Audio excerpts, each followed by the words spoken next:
안녕하세요 여러분. Hi guys, welcome back to my channel. It's been a really long time. I know. Did you miss me? So anyways, today by the title of this video, you already know we'll be discussing whether it is important to learn Hangul, which is Korean alphabets, while learning Korean or not. This is the first part to my series of Anybody Can Learn Korean because I really believe so, and I'm going to be providing a step-by-step guide on how to do that. So stay tuned and subscribe to my channel to see the other parts, which will definitely help you. Without further ado, let's get right into the video.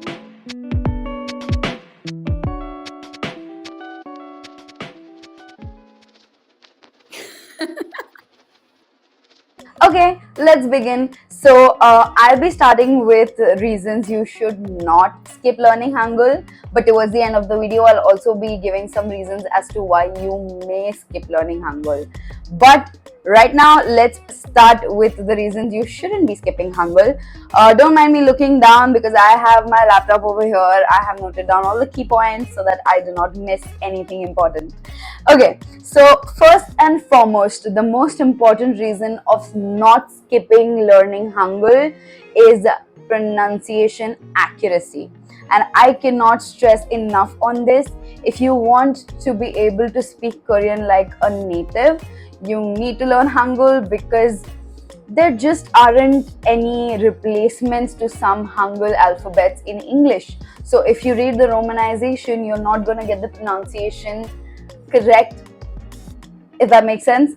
If I were to give you an example, okay, so the popular phrase, you must have heard this a lot in K-dramas, 보고 싶어요, right? So if you see its romanization, you might get confused. You might mistake it for 보고 싶어요 because you know the spelling is Sipeoyo. But if you know Hangul and you read it in Hangul, you will know that Peo is not pure, but you actually pronounce it as po, 보고 싶어요. And another thing is, while shiot is S, like when romanized, and E is romanized as I, so you would pronounce it as C. But actually in Korean there's a rule: when shiot is followed by E, instead of pronouncing it as C, you pronounce it as she, which is why it becomes 싶어요, 보고 싶어요, and not 보고 싶어요, right? So a lot of these things are there that needs to be, considered, and you can only do that if you know Hangul correctly. So learning Hangul with romanization is a really bad idea if you really want to seriously learn this language and master it. Second most important reason you shouldn't be skipping learning Hangul is because Hangul is simple. Yes, I said it because I honestly, so Hangul has 14 consonants and 10 major vowels. Like, these are the major alphabets in Korean. Of course, there are double consonants and diphthongs and pachim and all that, but the basic 14 consonants and 10 vowels can literally be mastered in hours, and I have done it. I learned the 14 consonants and 10 vowels, so the 24 Korean alphabets, in a day. I literally did that. And to master the double consonants and diphthongs, you won't take a lot of time as well, because the double consonants are derived from the 14 consonants that you already learned, and the diphthongs are derived from the 10 vowels that you already learned. So it's not something new that you're learning, but you just learn how to use them in combination with each other. And the pachim, yes, pachim is a little difficult to master. It will definitely take some time, but trust me, it's still pretty simple. I'll just say max to max, give yourself 1 week and you will definitely be able to master Hangul. Third, and another important reason you shouldn't be skipping learning Hangul, is accessibility. You have access to different kinds of Korean content, where it's written like Korean script, for you to be sitting and not learning Hangul. Because you see, if you're a K-pop and K-drama fan, you're going to be seeing Hangul everywhere, and imagine how nice is it going to be able to read it.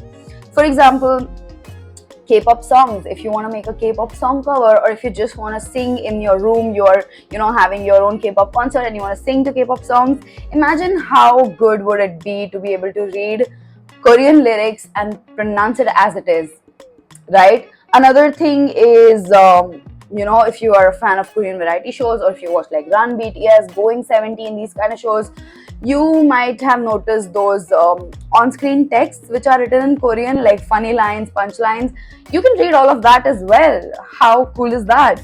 You can also read your favorite K-pop idol or K-drama actors Instagram caption, Instagram story, Weverse post. You can do all of that because you are accessible to Hangul everywhere, every single day.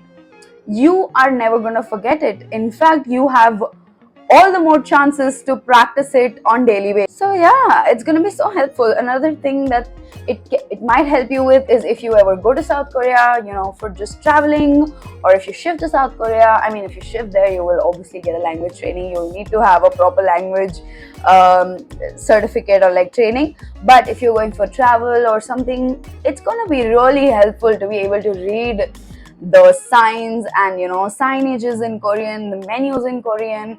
Of course, right now with the global population there are a lot of foreigners. They do have English almost everywhere, but still, you will have an upper hand because you can read what's written in Korean, right?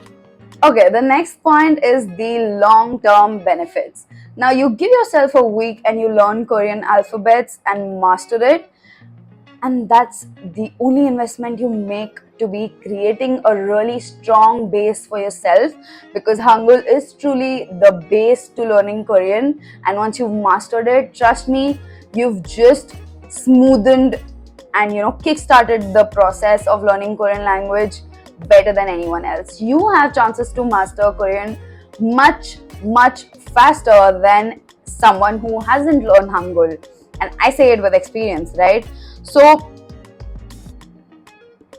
you can really invest a good amount of time in learning this language and get something out of it. Like, you can give topic exams, you can take a level test, and you can in fact add it to your resume. That will really strengthen your resume, because learning a foreign language always helps. If you want to ever apply for a job in Korea, knowing the language is going to help too. Like, if you have the topic certificates, it's really going to help. And appearing for the topic exam, you need not really attend classes or anything. You can truly self-study, and really seriously, with discipline and determination, self-study and give the test as well. So why the hell not, right? So according to me, these are all the reasons you should not be skipping learning Hangul. And coming to the second half of the video, where I'll be telling you all why you all can or you may skip learning Hangul. To be frank, I only have one point for this, and that is, if you're just wanting to learn a few phrases just for fun, like while watching K-dramas, if you want to learn only a few phrases like oppa, sarangeyo, naanteo, tokeiro, artsuga isoyo, these kind of like just for fun, like annyeonghaseyo, 감사합니다, all these basic phrases, then go for it. Skip learning Hangul, because I mean, you wouldn't need it. You keep listening to these words again and again in K-dramas and everywhere, so you're gonna master the pronunciation anyways. But to be honest, I see much more reasons why you should be learning Hangul than why you shouldn't. So yeah, do give it a shot. And I think that's it for today's video. I have covered almost everything.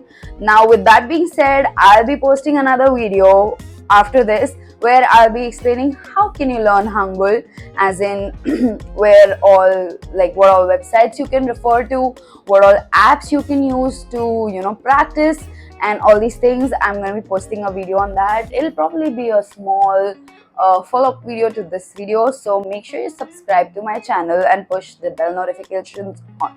I gotta breathe. Okay, let me do that again. Make sure you subscribe to my channel and push the bell notifications on, so that you can be notified when I post the next video. And also, if you are really serious about learning Korean, make sure to see all of the videos to my Anybody Can Learn Korean part, which I will be posting gradually. Of course, this is the first video to it. So yeah, that's it for this video. I hope it was really helpful, and if you have any questions, make sure to ask them in the comments and I'll reply to them because I'm more than happy to help. Okay, 오늘은 여기까지예요. 안녕, bye bye.